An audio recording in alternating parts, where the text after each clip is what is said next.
Price the lord. Good news, ಶುಭ ವಾರ್ತೆಗೆ ನಿಮ್ಮೆಲ್ಲರನ್ನು ಕೂಡ ಸ್ವಾಗತಿಸ್ತಾ ಇದ್ದೇನೆ. ಈ ಮುಂಜಾನೆ ಕ್ರಿಸ್ಮಸ್ ದಿನದ ಆಚರಣೆ ದಿನಗಳಲ್ಲಿ ದೇವರು ನಮ್ಮೆಲ್ಲರನ್ನ ಪ್ರೀತಿಸುವುದಕ್ಕೋಸ್ಕರವಾಗಿ ಈ ಲೋಕಕ್ಕೆ ಬಂದಿದ್ದಾನೆ. ಯೋಹಾನನಿಗೆ ಬರೆದ ಸುವಾರ್ತೆ 3ನೇ ಅಧ್ಯಾಯ 16ನೇ ವಚನದಲ್ಲಿ ನಾವು ನೋಡುವ ಹಾಗೆ, ದೇವರು ಲೋಕದ ಮೇಲೆ ಎಷ್ಟೋ ಪ್ರೀತಿಯನ್ನಿಟ್ಟು ತನ್ನ ಒಬ್ಬನೇ ಮಗನನ್ನ ಕಳಿಸಿಕೊಟ್ಟನೆಂಬುದಾಗಿ. ಆತ ನಮ್ಮ ಒಬ್ಬನಾದರೂ ನಾಶವಾಗಿ ಹೋಗದೆ ಎಲ್ಲರೂ ನಿತ್ಯ ಜೀವವನ್ನ ಪಡೆಯಬೇಕೆಂಬುದಾಗಿ.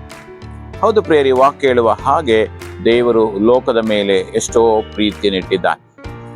ಮನುಷ್ಯನ ಕುಲವು ನಾಶವಾಗಿ ಹೋಗಬಾರದೆಂಬುದಾಗಿ ತಿಳಿದಂತ ದೇವರು ತನ್ನ ಒಬ್ಬನೇ ಮಗನಾದಂತ ಯೇಸು ಕ್ರಿಸ್ತನನ್ನ ಈ ಲೋಕಕ್ಕೆ ಕಳಿಸಿಕೊಟ್ಟು ನಮ್ಮನ್ನ ಪ್ರೀತಿ ಮಾಡುವುದಕ್ಕೋಸ್ಕರ ಆತನು ಬಂದಿದ್ದಾನೆ. ನಮ್ಮನ್ನು ಪ್ರೀತಿ ಮಾಡುವುದಕ್ಕೋಸ್ಕರವಾಗಿ ಆತನು ನಾವು ಸಾಯಬೇಕಾದ ಜಾಗದಲ್ಲಿ ಸತ್ತು ಶಿಲುಬೆಯ ಮೇಲೆ ತನ್ನ ಪ್ರಾಣವನ್ನ ಕೊಡುವುದರ ಮೂಲಕವಾಗಿ ಇಡೀ ಲೋಕದ ಜನರನ್ನ ಆತನು ಪ್ರೀತಿಸಿದ್ದಾನೆ ಪ್ರಿಯರೇ. ಹಾಗಾಗಿ ಇನ್ನು ಕೂಡ ಯಾರ್ಯಾರು ಯೇಸು ಕ್ರಿಸ್ತನ ಪ್ರೀತಿಯನ್ನ ಸವಿದು ನೋಡಲಿಲ್ಲವೋ ಆತನ ಪ್ರೀತಿಯನ್ನು ಅರ್ಥ ಮಾಡಿಕೊಳ್ಳೋಣ. ಯಾವ ಕಾರಣಕ್ಕಾಗಿ ಆತನ ಈ ಲೋಕಕ್ಕೆ ಬಂದಿದ್ದಾನೆಂಬುದಾಗಿ ತಿಳಿದುಕೊಳ್ಳೋಣ. ದೇವರು ವಾಕ್ಯ ಹೇಳ್ತದೆ, ಸತ್ಯವನ್ನ ನೀವು ಹರಿಯುವಿರಿ, ಸತ್ಯವು ನಿಮಗೆ ಬಿಡುಗಡೆ ಕೊಡ್ತದೆ ಎಂಬುದಾಗಿ. ಹಾಗಾಗಿ ನಾವು ಸತ್ಯವನ್ನು ತಿಳಿಯುವುದರ ಮೂಲಕವಾಗಿ ನಾವು ಬಿಡುಗಡೆ ಹೊಂದೋಣ, ಕ್ರಿಸ್ತನ ಪ್ರೀತಿಯನ್ನು ಸವಿದು ನೋಡೋಣ.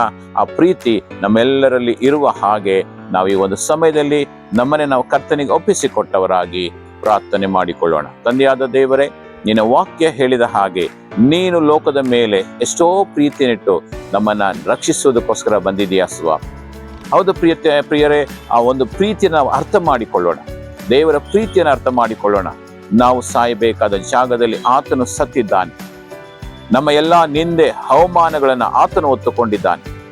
ಆತನು ಶಿಲುಬೆಯ ಮೇಲೆ ಪ್ರಾಣ ಕೊಡುವಾಗಲೂ ಕೂಡ ದೇವರೇ ಇವರನ್ನ ಕ್ಷಮಿಸು, ಅವರು ಏನು ಮಾಡುತ್ತಾ ಇದ್ದಾರೆ ಎಂಬುದಾಗಿ ತಿಳಿಯರೆಂಬುದಾಗಿ ಹೇಳಿ ತನ್ನ ಪ್ರಾಣವನ್ನು ಒಪ್ಪಿಸಿಕೊಟ್ಟಿದ್ದಾನೆ ಪ್ರಿಯರೇ. ಅಂತ ಒಂದು ಪ್ರೀತಿಯನ್ನ ನಮ್ಮ ಮೇಲೆ ಇಟ್ಟಿದ್ದಾನೆ.